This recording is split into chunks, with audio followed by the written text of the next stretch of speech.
Students, now we are going to discuss very important topic, that is ejaculation and insemination. It is very short topic regarding the steps of human reproduction.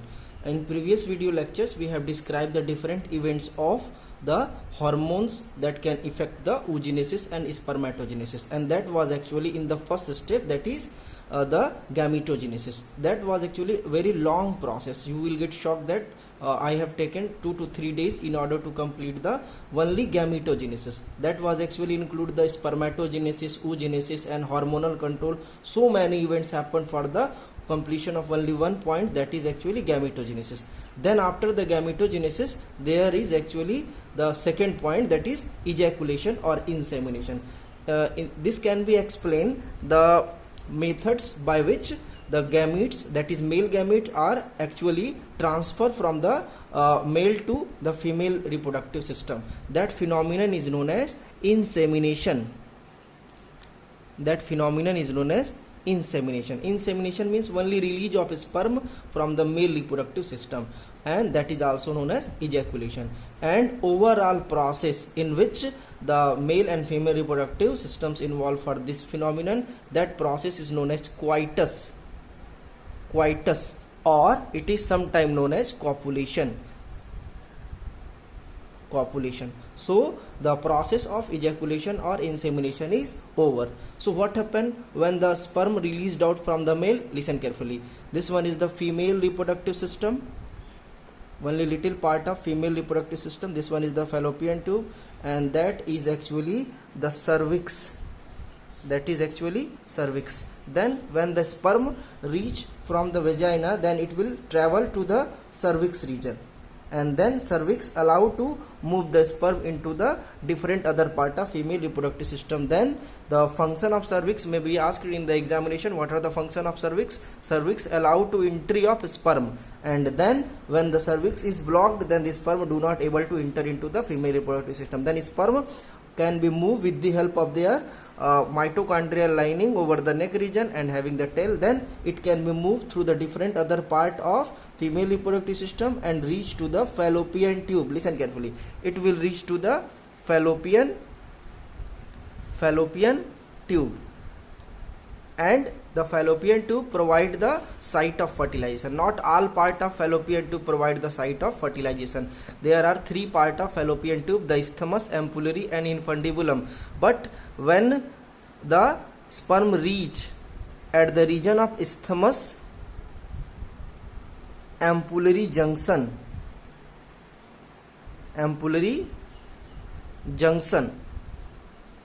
then at the same time there is need to reach the ovum.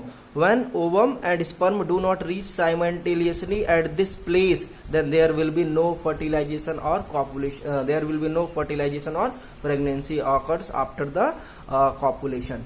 Keep in mind, there should be reach of sperm and ova at the same time, at the same place. The place is isthmus ampullary junction, and if both do not reach simultaneously at this point, then there will be no fertilization happen. So that is very important. That may be very important question regarding the board. The question is, why not all copulation lead to fertilization and cause pregnancy? Listen carefully.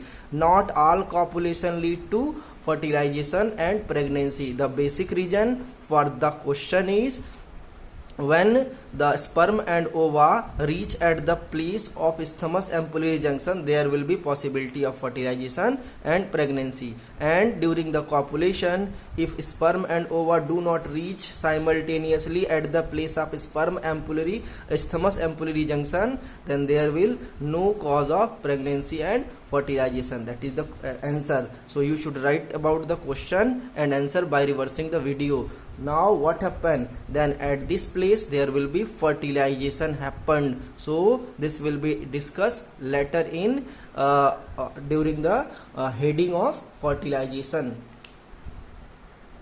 Now let me describe the fertilization or syngamy in human being. Suppose that this one is the site of isthmus ampullary junction, and that let we zoom or magnify this part. Then this one is the ovum. Keep in mind, and the outer layer of ovum is surrounded by very important membrane. That membrane is known as the zona pellucida. Listen carefully. Apart from the plasma membrane of egg cell, there is another layer that is known as zona pellucida. Suppose this one is the plasma membrane, this one is the plasma membrane of the egg cell, and this one is the zona pellucida. Zona pellucida. Listen carefully. And there are so many granulosa cells are also found. There are so many granulosa cells are also comes along with the ova during the ovulation. You should describe the diagram, you should draw the diagram with the help of NCERT, page number 51. The diagram that was actually in page number 51 can be drawn for this. Keep in mind, and this may be asked in examination regarding the page number 51, but here there is only simple way of diagrammatic explanation. Then the sperm, several sperm, millions of the sperm surround to the single ova, but only one sperm will able to fuse. Why? Listen carefully. When as well as single sperm penetrates the different folliculars, different granulosa cells and reach to the zona pellucida, then with the help of acrosome, listen carefully, the typical part of sperm consists acrosome, which has many cytolytic and many other cell lysis enzyme that can help to break the zona pellucida. Then with the help of different enzymes in acrosome, the sperm able to crack. Single sperm, listen carefully, there are so many sperms in surround to the egg cells, but only one sperm reach to the zona pellucida simultaneously, and then other try to reach, but they actually not reach to the region of zona pellucida at the same time. Only one sperm reach to the region of zona pellucida. Then this one is the sperm, and suppose this one is the zona pellucida. Then with the help of acrosome, it able to crack the zona wall of zona pellucida, and then release the sperm to the cytoplasm of the egg cell. This one is the nucleus of sperm that will release from the sperm cell and reach to the cytoplasm of egg cell. And then after getting the nucleus of sperm, the outer layer of zona pellucida at the same time sees the all surrounding of the overall ova. Keep in mind that is only one sperm able to release their nucleus to the egg cells, and not all sperm can able to crack the zona pellucida. If the only one sperm crack the zona pellucida, then the zona pellucida layer become too harder, and then no any other sperm can able to crack them.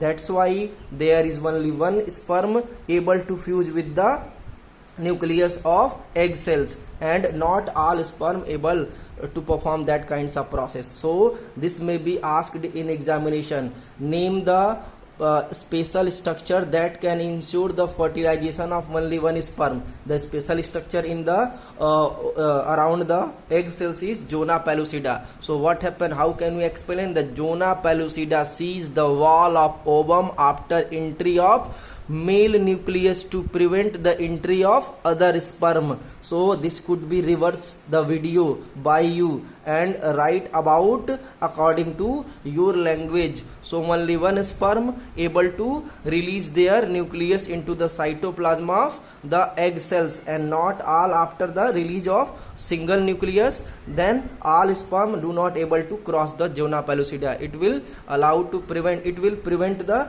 entry of other sperm. That is the basic key phenomenon for the fertilization process. And then one interesting fact you should know, this one is the product of Graafian follicle that will release during the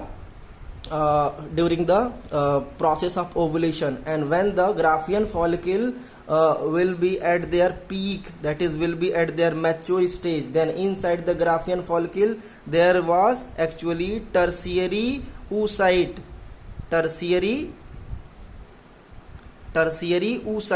Listen carefully.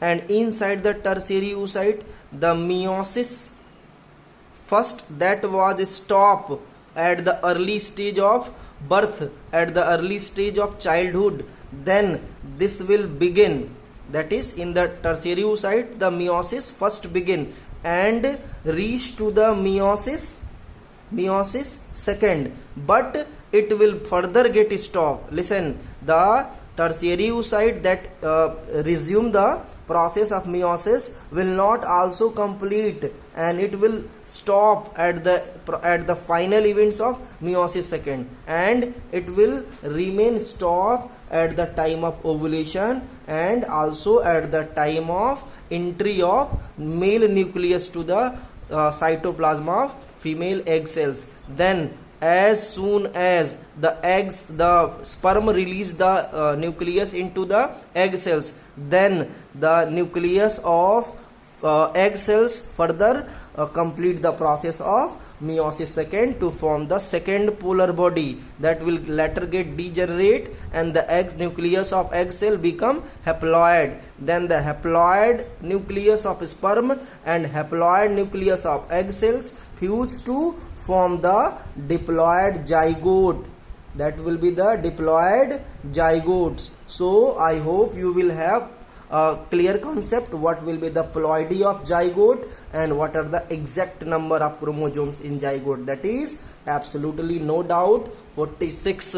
So how do the zygote form? By the fusion of male and female nucleus inside the egg cells. That is the overall process of fertilization. If you have any question regarding this, then you can frequently undoubtedly ask to me. Then the next process begin, that is the cell division in zygote, that means the mitosis, and that will be the 2 cell stage, 4 cell stage, and then the several other cell stage in order to bring the stage of embryo. That is over. Now in next video lecture I will describe about the other important events of the fertilization and reproduction. Thank you.